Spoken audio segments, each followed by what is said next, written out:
கான்சன்ட்ரேஷன்னா மன ஒருமைப்பாடு. இதை பற்றி இவர் அழகா ஒரு பேச்சு கொடுத்துட்டு இறங்கி அடுத்த நாள் காலையில் நடந்து போய்கிட்டு இருக்கும்போது பக்கத்தில் ஒரு ஆறு, அந்த ஆறுல அந்த பகுதியை சார்ந்த இளைஞர்கள் முட்டைகளை மிதக்க விட்டு அதை சுட்டு பிராக்டிஸ் பண்ணிட்டு இருக்காங்க ரைஃபிள்ல. நான் சொல்றது புரியுதா? என் தமிழ் புரியுதா? அப்ப அந்த பக்கமா காலார நடந்து கொண்டிருந்த சுவாமி விவேகானந்தரை பார்த்து ஒருத்தர் அதில் கிண்டல் பண்றான், பகடி பண்றான். சாமி, நேற்று நீங்க என்னமோ கான்சன்ட்ரேஷன் பத்திலாம் சொன்னீங்களே, எங்க உங்க கான்சன்ட்ரேஷனை பயன்படுத்தி இதையெல்லாம் கரெக்டா சுடுங்க பார்ப்போன்றார். சுவாமி விவேகானந்தர் அந்த சவாலை ஏற்றுக்கொள்கிறார். பஞ்ச் இனிமே தான் வருது. அந்த சவாலை ஏற்றுக்கொள்கிறார். அங்கே அந்த துப்பாக்கியை வாங்கி பார்க்கிறார். அதன் பிறகு அதை குறிவைக்கிறார். குறிவைத்து சுட ஆரம்பிக்கிறார்.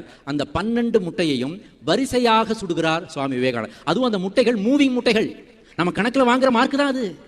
மூவிங் முட்டைகள், தண்ணீரை நகர்ந்து கொண்டிருக்கின்ற அந்த முட்டைகளை அவர் சுடுகிறார். சுட்டு விட்டு அவர் சொன்னதுதான் பஞ்ச் டைலாக்.